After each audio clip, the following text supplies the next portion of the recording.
Hello, everyone. Welcome to another episode of Beneath Vancouver Radio, episode number 50. We've made it to the halfway of 100.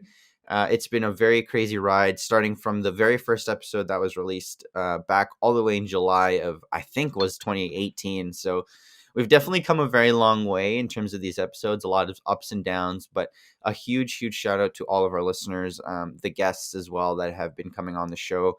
You all have been amazing. Thank you so much for making the show a possibility and for honestly making my life a lot easier, right? When I have amazing guests, it's a lot easier to have a conversation, to engage with them and have these amazing episodes come out. So thank you again for episode 50. And here we go for another 50 by the hopefully, near the end of this year, we'll be nearing that 100 episode mark. So thank you again for tuning in. But that all aside, for episode number 50, I have special guest Erin here today. Erin, how are you doing? I'm good, thank you. How are you? I'm doing well. Thank you so Okay. much for taking the time on being on the show. And amazing name, by the way. I like it as well. So we share similarities when it comes to that. I don't know how many times you maybe get the name like, oh, how do you spell it? Like Erin. I sometimes get the other way All the around as time. well. So I'm sure you and I can relate. But Erin is actually a digital marketer. She's working right now doing digital marketing for a company. And as well, she is a content creator. So I'm going to let her kind of explain a little bit more about what she does and kind of her backstory and how we all started in terms of digital marketing and your career. So, Erin, why don't you let the audience know who are you today? Yeah, thanks, Erin. I appreciate you having me. Who Mm-hmm. am I today? That's a really good question. I am a Vancouver-based person. I It's a good start. I always like to I always try to not associate with myself with my work because I feel like that's always a thing. But Mm-hmm. um, I am a digital marketer and content creator from Vancouver, and I am very passionate about living a healthy and active and sustainable lifestyle. And I find that I really integrate my values into my work, both my full time work, my content creation, and my freelance work. Right. No, that I think that's super important, and I like how you mentioned how sometimes you don't want to necessarily always identify or kind of stray away from the work because I know for a lot of people, like especially now, like it's all Hmm. about work because Yes. either people are working remote and they're surrounded by work, and even when you go potentially into an office space and that pre-COVID, so to speak, it's always been kind of like if you're involved in certain kind of work, especially for I think when it comes to marketing related stuff, it's very Hmm. easy to take your work home and just be thinking about things of like, oh, maybe I should be doing this differently. So I'm happy to Totally. hear that you can separate that. I think that's important. Except my answer was like, I am a person, so. No, that's good. I think hopefully everyone at the base level is a person. So we're doing Exactly. well so far on that part. I guess I'll talk a little bit more about, Mhm, we've had a couple of individuals who are, content creators, digital marketers, and stuff like that. But one of the main reasons why I enjoy this podcast is the ability to hear the essentially different perspectives, but everyone's going down, similar paths, right, in terms of career mhm. or stuff that they do. So would you be able to share a little bit in terms of how you got involved in like the marketing space, digital marketing space, and how you started, creating your own content as well? Yeah, so it all definitely happened very organically. I was admitted into UBC and I was in the Bachelor's of Arts, and I really had no idea what I wanted to do with my life Hmm. until I joined quite a large organization. And from there, that was kind of when social media kind of picked up as a very prominent thing in everyday life. So Hmm. I ended up doing the social media, the photography, the website for this organization. And that was kind of the pivotal point that I was like, this is so fun. I love it. This is something that I can see myself doing for the long term. And I can see that I could make a career out of this. So after Hmm. I graduated from UBC, I took a 3 month program at Red Academy where I really learned all the foundations of digital marketing. After I graduated from there, I kind of dipped my toes into different roles, and organically, that kind of led me to where I am today, working at quite a large company and also doing content creation and freelance work on the side. I think kind of when I was carving that path for myself, I never really thought that I would eventually be doing content creation as taking up X amount of hours per week and Right. having that as like a another stream of income for myself. But I think it all kind of organically happened, and I kind of saw that influencer marketing was on the rise. People were kind of turning away from traditional methods of marketing and kind of turning towards people that really create a connection with their audience. So Hmm. that's kind of my story and where I am today.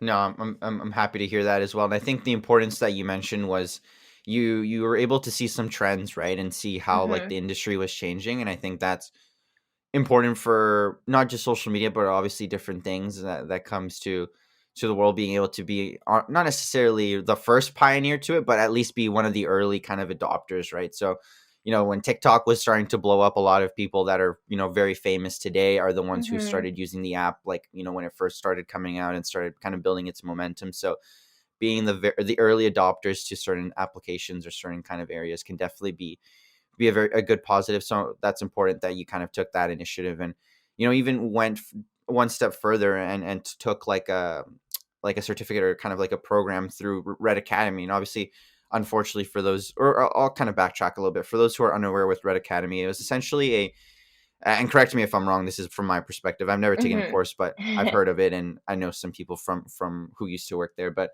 it's essentially like I guess it's a school. Well, it's essentially what it is. It's really a school or an institution, however you want to call it, that would teach certain different kind of skill sets in a shorter kind of time frame, but also allow the students to use their applications in like an actual client based project. So, in Mhm. the digital marketing space, maybe you can share. I'll let you share a little bit more about like how that course was and how that kind of helped you prepare to where you are today as like a digital marketer.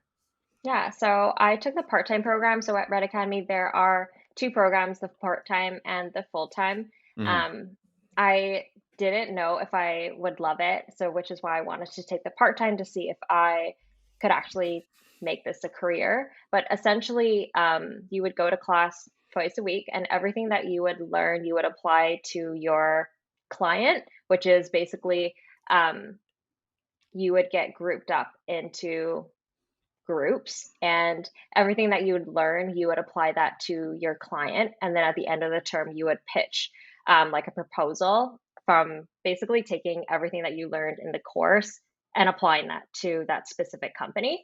Um, and that was actually really fun because I think even before that, that was right after I left university. I never really had experience working in that type of environment. A lot of the people that were in my class are already working professionals just trying to like amp their skills. And I think I was one of two people that was straight out of university. So it was kind of intimidating and working with people that definitely like knew what they were talking about, and then also Hmm. working along with the clients understanding what their goals are and trying to apply what we learn to them directly and then pitch that. Um, but yeah, I think it was definitely a good experience because it really allowed that real life element. And Right. that's something that I think I always missed in university, that Red Academy was Red Academy allowed us to get that experience. Hmm. Yeah, and being able to apply, obviously, right, your skills that you're learning in the Hmm. classroom and do it in an environment that would more or less mimic real life situation, right? Your client that down the road, if you ever do like your own kind of consulting and stuff like that, it's something that you're accustomed to and you're used to, and just overall communication. There's so many different skills outside of like just the digital marketing stuff that are super Yeah. important. Working as a team, talking to clients, et cetera, et cetera, et cetera. So those kind of courses are obviously very, at least in my eyes, are very beneficial. And from what I can hear as well, probably was very beneficial for Hmm. you as well in terms of building your career. And um, what I wanted to say earlier was, unfortunately, Red Academy is no longer operating in Vancouver. I believe their Toronto office is still open. I could be wrong. Don't quote me on that. But yeah, it was very very unfortunate to see them close down. Obviously, this was at the beginning of COVID last year, so Hmm. there are obviously other opportunities as well in other schools out there. Brain Station is one of them. There might be some other ones I don't know off the top of my head, but other online modules and courses. So there's definitely opportunities for you to learn and advance your skill sets, not just in digital marketing, but in design and UI, UX, et cetera, et Mhm. cetera, et cetera. So, okay, we're gonna stray away from, or we're gonna take a not stray away, but take a little bit of a quick detour here. And you mentioned obviously at the beginning, in your kind of bio, so to speak, you're obviously Mhm. content creator, and you never really imagined that would be kind of taking a big portion of your day, or not a big portion, but a portion of your day and Mhm. stuff like that. How did you kind of get involved with actually creating the content? Like I know, and for the viewers as well, like you do YouTube, so that's Mhm. kind of like a portion of your content creation avenue. But how did you kind of actually get involved in creating the content? Like, were you always, into, speaking to a camera, or kind of like, how does one get started with that kind of stuff? Yeah, so I would say my primary platform is Instagram, followed by YouTube, and then I'm trying to get into TikTok. Hmm. And the way that I kind of started this, and I actually don't share this quite a lot, but when I originally started my Instagram page, I was following a paleo-based diet, and whenever I would tell people that I was paleo-based, people would always think that was so weird, and they would be Hmm. like, "You are a caveman." And I really wanted to just break that stigmatization associated with paleo-based eating and fashion and kind of merging those two things together. So, Pardon my sorry to interrupt, pardon my ignorance, but yeah. what is a paleo-based diet? Yeah, I'm sorry. I'm not too familiar with that. Oh, it's okay. That's why you probably assumed that I was a caveman. Paleo-based eating is essentially just eating like all natural foods. So like Mm, vegetables, fruits, meats, gotcha, gotcha. nothing that is like processed and everything that is like kind of in its purest form. Mhm, So before that, I was only pescatarian. So I was paleo pescatarian, but I found that only eating really great, nutritious foods really did wonders for my body. It increased my energy. I felt mhm, better. So I just wanted to like share that with the world, but also combine that with fashion as combining my two passions together. And I mhm. really wanted to just say like, you know what? I follow this type of way of eating, but I'm not weird and like I can I'm not this caveman that lives under a rock. Right. So basically, I wanted to start that and kind of push that out. And I didn't even really think of this as a few years down the road, I would continue kind of carving this path for myself. But Mhm, that was kind of the starting point. And the content that I produced on my page was combining like recipes and food, photography, but also a lot of like fashion and just like outfits of the day and all of that good stuff. Um, and then it kind of pivoted a little bit after like 6 months. I was no longer paleo based, I was plant based. And then I realized that the content that my audience really enjoyed was more so the fashion aspect. So I was more so producing more fashion, and that's kind of where I am today. However, mhm, I've kind of pivoted again where a lot of the content that I produce on my page is more about like sustainability and fashion and integrating like plant-based eating into my stories and just sharing different aspects of my life. So I would say that it's more about like fashion and lifestyle now, more so a sustainable lifestyle. But it's just kind of crazy to think back that like I started this a few years ago thinking that I'm just going to do this for fun and like I just want to share my story. And then it's kind of gotten to me where I am today, where I feel like I've gotten a lot of the jobs that I have gotten because they know that I understand the space. I do it kind of for a living where I built my own brand and I can apply it to the company that I'm working at. Yeah. No, that's amazing, and I really like how you are able to pivot and adapt as well, depending on kind of where your audience is and what they're interested Hmm. in, and at the end of the day, still being core to who you are and who Aaron is as a Yeah. person, as you mentioned earlier, and the values that you provide and that you stand for. So being able to adapt, I think, is super important and really powerful tool, because some people can definitely just get kind of stuck in their, quote unquote, their own way, and then just not be able to really realize exactly what the audience wants. And then people just kind of, fade away and, for lack of a better word, become irrelevant. Right. So Yeah. definitely has happened in the social media space, and is definitely a common occurrence, especially now with, you're trying to get the attention of people who have so many different opportunities to get, entertained or get their content from or whatever. So Hmm. it's important to stay on top of, who you are, and but at the end of the day, making sure that the values stay the same, and just maybe the content is a little bit different. So how Yeah. would you how would you um like, if someone were to come up to you and ask you like, "Hey, Aaron, I want to start my own little brand, or start my, similar to where you were a couple of years ago," what would you kind of tell them, or yeah, I'm curious. Would you say don't do it? What would be kind of like your piece of advice? Someone who's potentially just about to graduate university, or yeah, has graduated university, or it doesn't even matter where they are in their life, but wants to start kind of like their own brand on social. Yeah, I think when it comes to social, a lot of people think that, oh my gosh, it's so saturated. I'm not going to start. But I Hmm. think that one piece of advice is always just do it.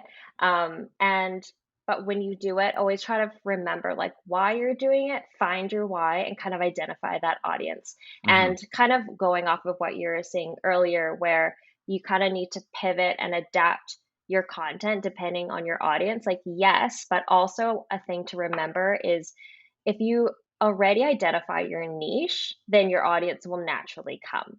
Hmm. And that is kind of like more so staying true to yourself and the content that you like to produce. And I think brands will really find that valuable when they want to work with you because they know that you are a plant based athlete. And for an example, right? And if you kind of like stay true to that, then the people in the plant based community or people who like working out or in fitness will be attracted to you to follow your journey.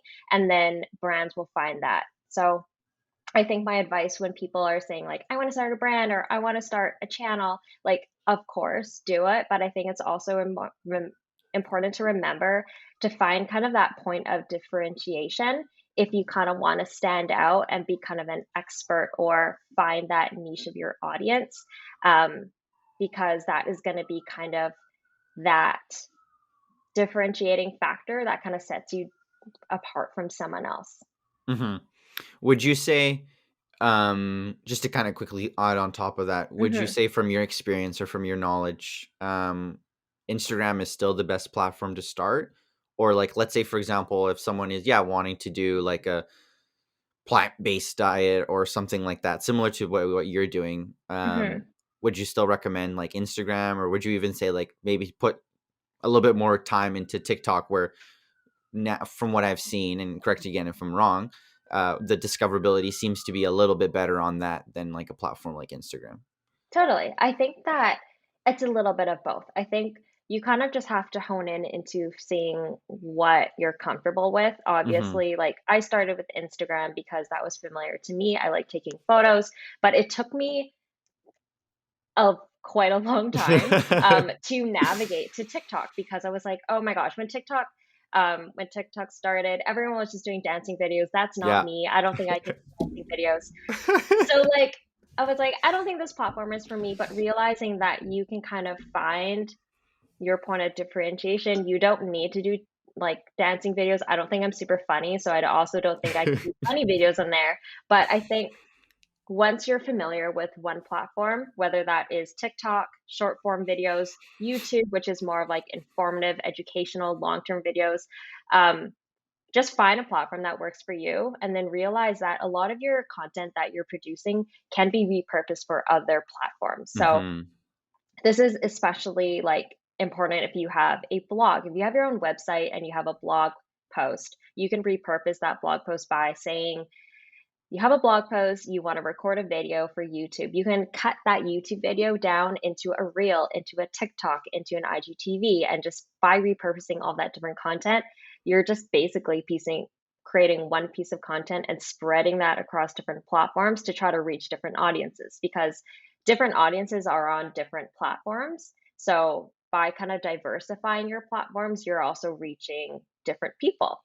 Hmm. Yeah, no, 100%. I agree on the repurposing. I'm a big Gary V guy, and he always talks about that, the content pyramid, and you have your long form or your the big piece of content, and you Yeah. can restructure it into whatever different areas of social media that you want to go into. Obviously, depending on what that big piece of content is, but I've definitely actually personally started to do that a lot more as well, even with the podcasts, right? So Hmm. you're doing audio. If you're listening on audio or you're watching on YouTube, we have video. I put both of those on on Facebook, Instagram, TikTok as well. So, obviously not the full 40-minute episode, but like a good little promo clip, a little bite, to kind of garner the attention of someone, and then obviously the CTA to the full episode, and whether that's YouTube Hmm. or streaming platforms. So yeah, if you'd be really surprised, if you're a content creator, or if you're interested in creating content, the big pieces of content that you might think like this is taking so long, or this is such a what's the word I'm looking for? Such a commitment to Yeah. create, can definitely be repurposed into your promo clips, again, depending on what the content piece is. So really take the time to edit and be able to learn exactly how you can maximize the time that you're spending, because you can just be able to repurpose that and save yourself some time in the long run. So yeah, if you want to search up, and if you want to learn more about that, if you just search up Gary V Hmm. content pyramid, it's probably be one of the first things to pop up. And there's a bunch, not it's not just Gary V that talks about it. There's a bunch of other content creators and entrepreneurs and etc. people in the space that chat about repurposing your content. But that's just how I've heard it from, which is funny enough. I actually heard it from a Red Academy like little workshop that I went to a couple years back. So it all goes back full circle, right? That's so funny. You'd be Hmm. surprised. So let's chat right now then, and we talked a little bit about this off the record, or off the mic, off air, I guess I should say, not off the record, off air. But we talked a little bit about how you've done a couple of I guess you could say chats or talks or presentations at like schools and different kind of Hmm. universities and colleges and stuff like that.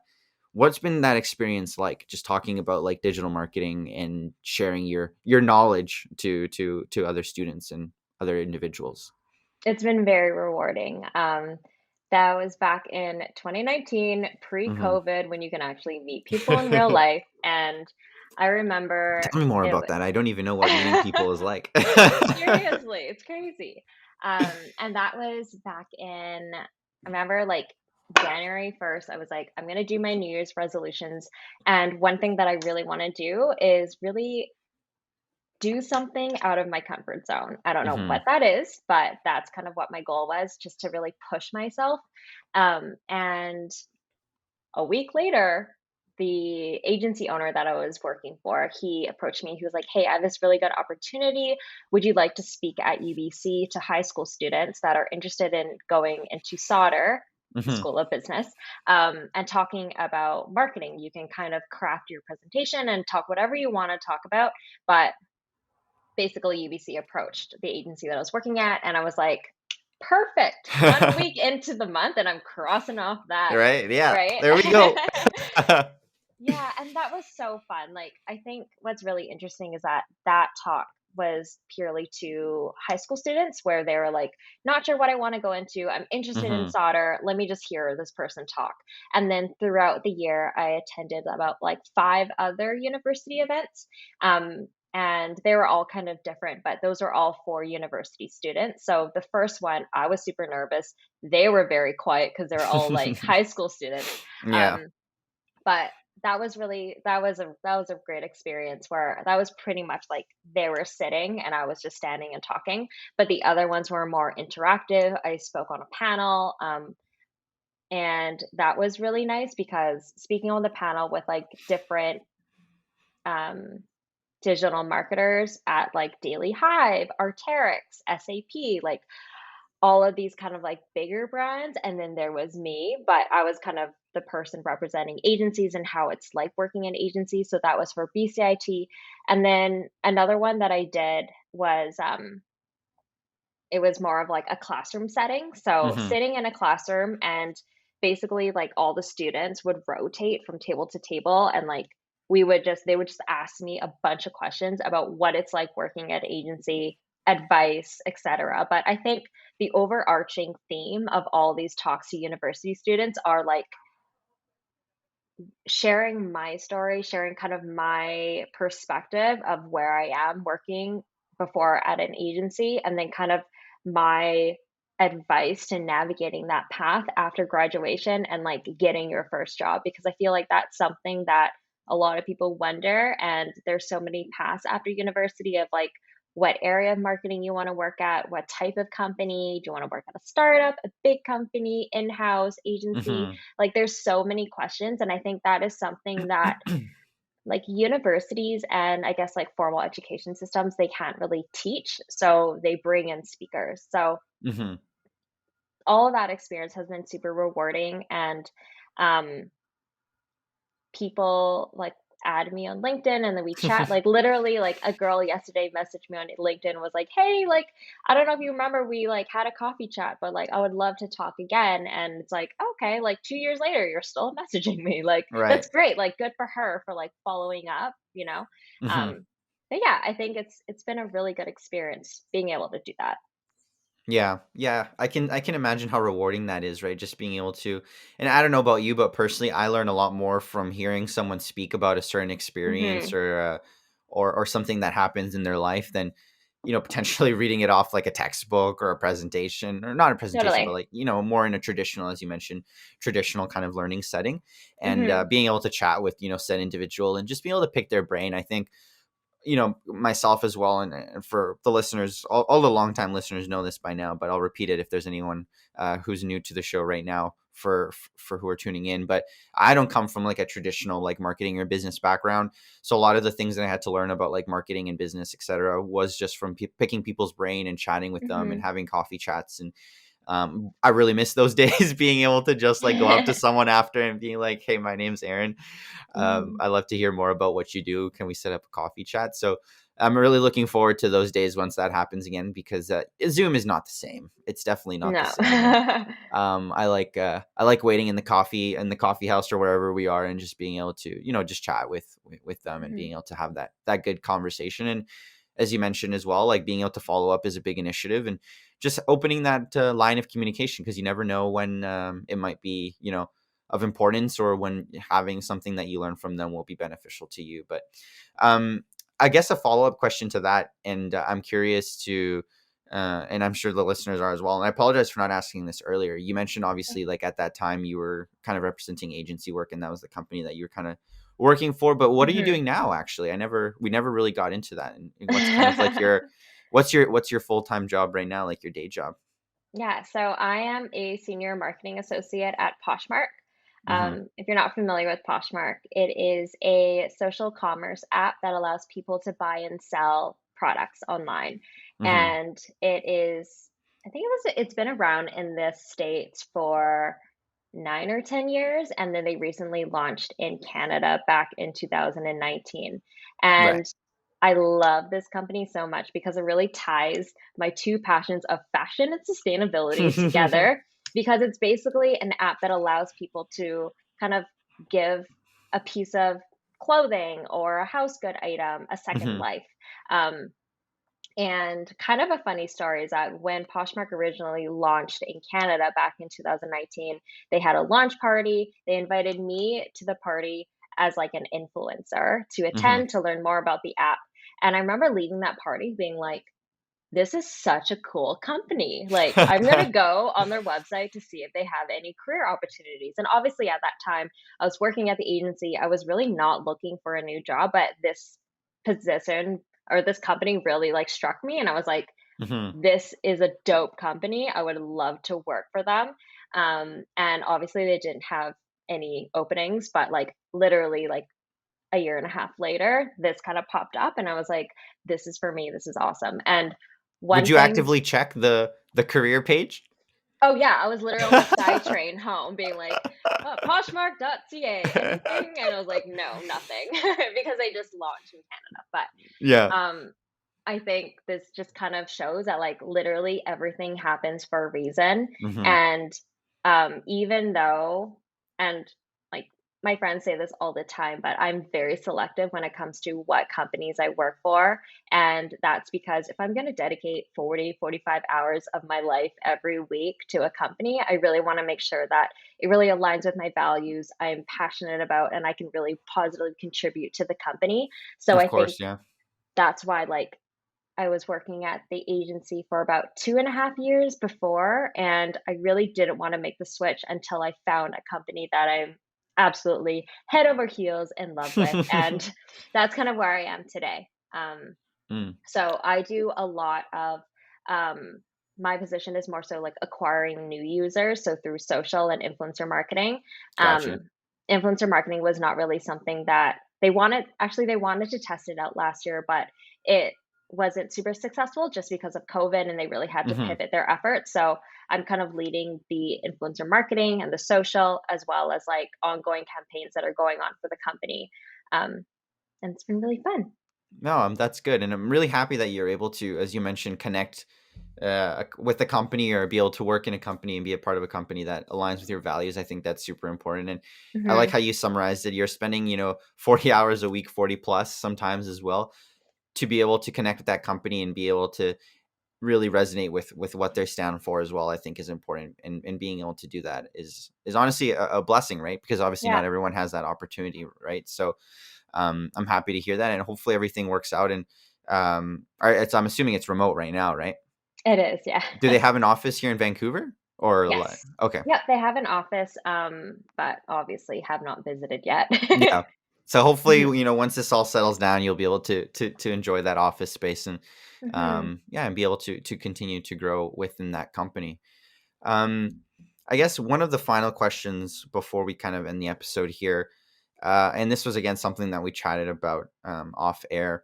But most of my demographic, I would say, is like early adults, young adults, however you want to frame it. Really, I don't even know exactly what. Like, am I a young adult? Are we young adult? Like, mhm. what does that even mean, right? But I still feel like I'm 18, so yeah, it's right. I don't okay. feel any different than I did like 2 years ago. So, Mhm. besides being now just stuck at home, but I mean, I Yeah. still feel the same. Anywho, this is not a identity crisis podcast. What I was going for was, what piece of advice would you give? Or, I'm sure, as you mentioned, there's students who connect with you on LinkedIn and other Mhm. platforms and stuff like that and ask more about what you're doing and et cetera, et cetera, et cetera. What would be kind of like if people who are tuning into who want to learn more, who can Yeah. take this opportunity to do so in a podcast format, what piece of advice or what kind of would you tell them to someone who would ask that question, like, Aaron, how do I get involved in this industry? Or I'm a marketing student from Sauder or whatever school, how do I get involved in working with agencies, etc.? So it's a bit of a loaded question, and I Yeah. feel like there's obviously a lot to kind of digest and compress. But if you could potentially summarize that in a in a couple of sentences, Mhm. that would be great.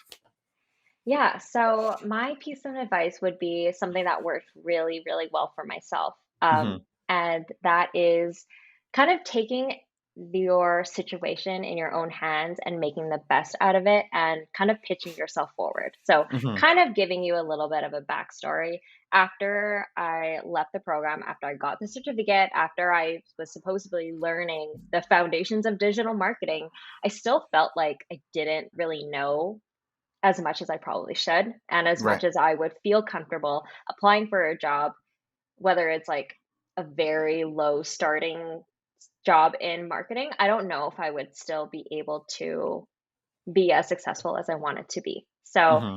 I kind of gave myself like 6 to 8 months to just find companies in Vancouver that aligned with my values. So this kind of goes back to me always wanting to find companies or working for some type of brand that I'm passionate about. So back 5, 6 years ago, that was health, that was like health, fitness, veganism, and like fashion. That was like kind of my four buckets that I was like, okay, if I can find a small company that shares the same values, then I'm going to pitch myself to work for them for free. And this is kind of that pivotal thing where a lot of people after they leave university, they're like, I just want to start making money. I just Hmm. want to start growing. But I think when you are at that age, I mean, I was very fortunate to still be living at home. My parents still cooked all my meals for me. So like it was really easy where I was like, I'm just going to give myself 6 to 8 months to just kind of try to get my feet in the door and just get real life experience because Right. yes, it's great to have all your degrees and certificates on your resume, but at the end of the day, what companies are looking for and what I was looking for as someone who is hiring people is experience. So Hmm. essentially what I did was that I looked for small companies in Vancouver, and I was like, I love what you do. I would love to work for you for free to do your social media or to do your ads or to do any anything that I felt like I was an expert in, or I just wanted to dive in a little bit deeper. And from that experience, it led me to another, and just getting that real life experience of working with a team member, or whether it is a month or 3 months or 6 months, I think is what it's really important is not being not being afraid to offer your services, because once a company knows that you love what they do, you show your value, and that's the most important thing, then Hmm. they'll hire you on full time. And that's kind of something that I did for myself in two different situations, where now, like 6 years later, this company that I turned kind of garnered that relationship is now like a paying freelance client that has been for like 6 years now. Right. So I think my advice is always to just kind of find what you're interested in. And I think it's super easy now in like the restaurant industry, especially like now with COVID, like just reaching out to like the small mom and pops. Like I'm not talking about like a cactus club, like just go to like your local bakery or go to your local like favorite sushi restaurant and just be like, Ooh, I'm sushi. a I'm a customer here, like, I can do photography on my phone, or just, like, just say that, like, you're going to school for XYZ, you wanna help them XYZ for a month. If they don't like it, that's fine, you know? Like, Hmm. if they don't like what you do, that's fine, you can leave and do something else, but at least you can talk to that experience, you can add that to your resume, and you can kind of call yourself, like, a freelancer or consultant or something to those smaller businesses. And the more and more you get under your belt, the more that you can apply in real life situations. And I think that's kind of the ultimate thing that really worked for me, because I knew that I didn't feel comfortable just applying for a job and then working in a big company or a small company or whatever. Yeah. No, I think those are a lot. Again, for those who are listening, I would rewind that a little bit and go back because there's definitely a lot of great pieces of knowledge there that are big takeaways. And I think and one of the things I'll just regurgitate some of the key takeaways, at least that I think, was the Hmm. importance of pitching yourself and who you are and providing value to whoever you're working for. And I think that's true really in whatever situation you're in, whether you're even going for like a coffee chat or something like that. You want to be able to provide value because there's a lot of take in this world, but it's I think Yeah. also important to obviously give back and be able to kind of create that two-way street and that connection with people, with mentors, with potential customers, clients, you name it. So that's obviously of importance, and then just experimenting as well, and not being afraid to actually apply those skill sets in a real world environment, right? And I think, Hmm. as you said earlier, it's nice to have all like the degrees, the papers, the certificates, but you know, I like to think as well that like one of the reasons that I'm able to be involved in like in the marketing industry right now, and especially with the job that I'm working with currently, is the opportunities that I got through the trial and error that I did through like personal projects and freelance and just a regular experience that was not quote unquote traditional experience, right? Yeah. Like you're from a working environment or something like that, right? So yeah, I would highly recommend is again to listen to this episode, but I think as well there's a couple of episodes I'll put in the description. I can't think of off the top of my head where we chatted about again, kind of like starting in the marketing world and everything. So I'll make sure to put those as well to kind of reflect back and just maybe even create a blog around it. Who knows, right? But yeah, I think there's obviously some key takeaways there, and thank you, Erin, for sharing Hmm. that. I appreciate that, and I guess to wrap up the episode because we are nearing the end here.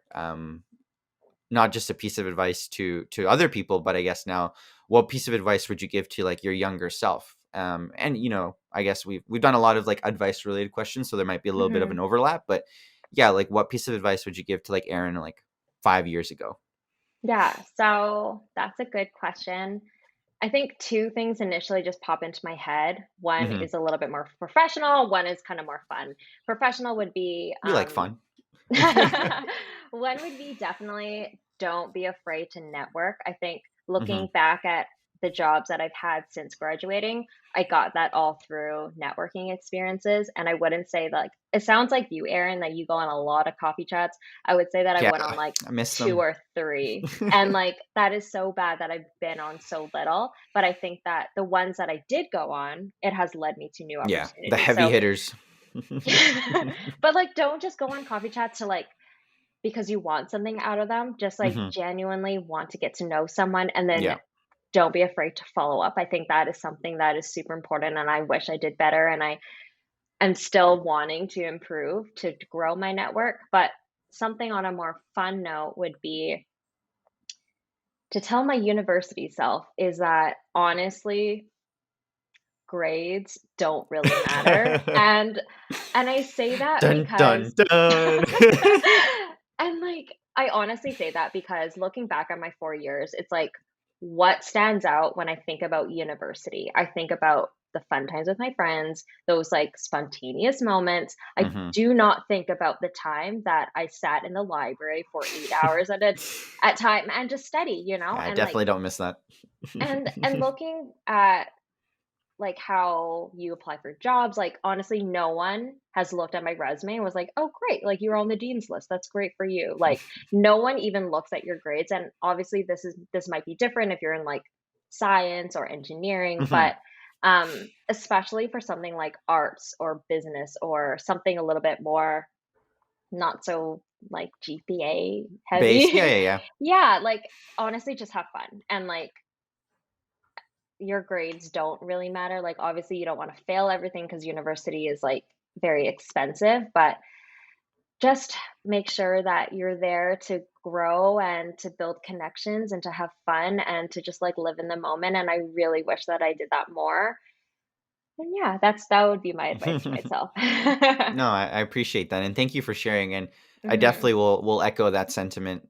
For me, graduating in kin and not necessarily even working in that field, um, grades definitely were, as you said. Obviously, I don't want to make sure I don't fail Hmm. because classes Yeah, are expensive, but yeah. it's definitely not like a do or die. If I'm not getting the straight A's or and stuff like that. So, Hmm. yeah, I've definitely grown a lot. I think my first 2 years was not so much growth, but I think the last 3 years of my university experience definitely a completely different Aaron. And again, I think I wouldn't be here today if I didn't go through certain experiences through university. So enjoy it. It definitely goes a lot quicker than you think. Totally. Um, Yeah, Obviously, right now it's kind of unfortunate that everything it's is different. online. Yeah, so I feel bad for because you definitely don't get the full experience. So hopefully by next year, you get to go back in person. But um, yeah, just enjoy it, grow connections, meet people, join clubs, get out of your comfort zones, do so many different things Totally. because you blink and then I'm graduating. So that felt like kind of me, to be honest. I blinked and I was Hmm. already on the near the end of my degree. But Erin, thank you so much. I really do appreciate it.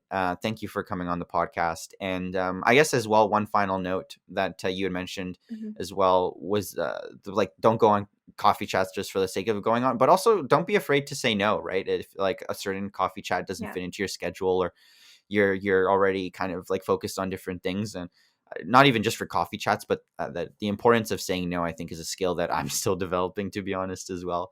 Me I always too. like to grab and take so many different things, but I think it's important to make sure when it's an unhealthy yes. So that can be a Mhm. topic for a different day. But Erin, thank you for tuning, not for tuning in. Thank you for being a part of the show, and hopefully you tune in when this is published as well into your own episode. I've actually I don't know about you, but I personally don't like listening to my own voice, so I don't actually listen to many of my episodes actually, unless I'm a guest.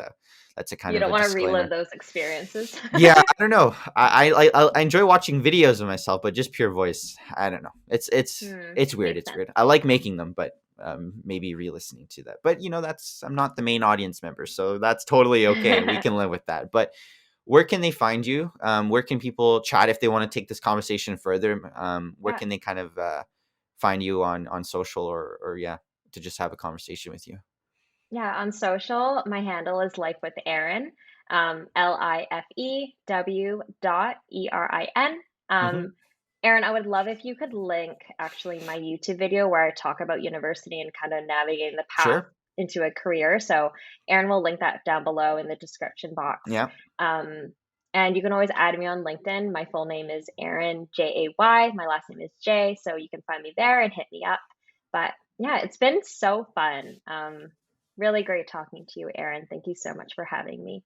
Yeah, no, thank you for taking the time, and easy conversation, very easy person to talk to. I can see why you like marketing and everything like that. Being able to do that, and I'm sure hopefully people learned a lot. I know I did as well. I'll definitely take some of those pieces of advice and apply them into my day to day. And yeah, I'll definitely link the video that she mentioned in the description. If you're watching this on YouTube, it'll be in the description down below. If you're tuning in on Spotify or any other kind of streaming platform, it'll also be available in the podcast description, in the episode description there. So I'll make sure to link that and watch that video as well. And you can find her again on her socials, which will be linked down below. But thank you again, everyone, for tuning in to episode 50. A huge shout out once again for everyone for making this possible. Guests, listeners, friends, family, etc. You name it. It's been a great journey so far. And in 2021, we've been doing a weekly episode, so being consistent on that. So hopefully by the end of, I guess, by the time this is released, by the end of 2021, we'll be nearing, the almost 100th mark. So thank you again. Once again, episode 50 of Beneath Vancouver Radio. Thank you, Erin. And yeah, hopefully you guys have a wonderful day. Take care, everyone.